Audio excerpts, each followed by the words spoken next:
તમને ખબર નથી ક્યાંથી દારૂ આવે છે? આ બનાસકાંઠાની કઈ બોર્ડરથી કઈ ગલીમાંથી દારૂ આવે પોલીસને ખબર નથી. નજર હેઠળ પોલીસની પેટ્રોલની વચ્ચે આ દારૂના બુટલેગરો આખા ગુજરાતમાં દારૂ પહોંચાડે છે. કદાચ આ ભાવનગરમાં દારૂ પહોંચ્યો હોય પણ આ બોર્ડરમાંથી ના નીકળો એ તપાસની જરૂર છે. અત્યારે દારૂ વેચાય છે કે નથી વેચાતો? પોલીસ સ્ટેશનની આજુબાજુ વેચાય છે કે નથી વેચાતો? સ્કૂલ કોલેજની આજુબાજુ ડ્રગ્સ વેચાય છે કે નથી વેચાતો? આપણને બધાને ખબર છે, તમને ખબર નથી. આપણે જ્યાં ધરણા કર્યા છે એની 200 મીટરની અંદર દારૂ વેચાય અમે વેચાય છે. પણ અમને લઠ્ઠાકાંડના લીધે ગૃહમંત્રીએ કીધું છે કે હમણાં મહિનો દારૂ બંધ કરાવો.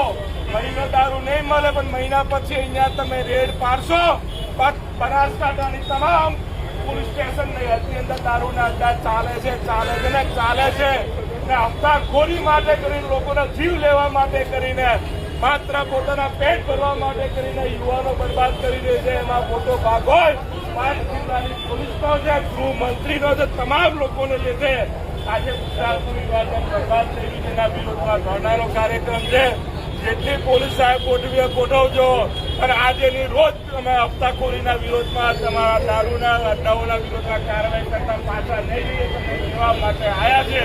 અને અત્યારે આપણે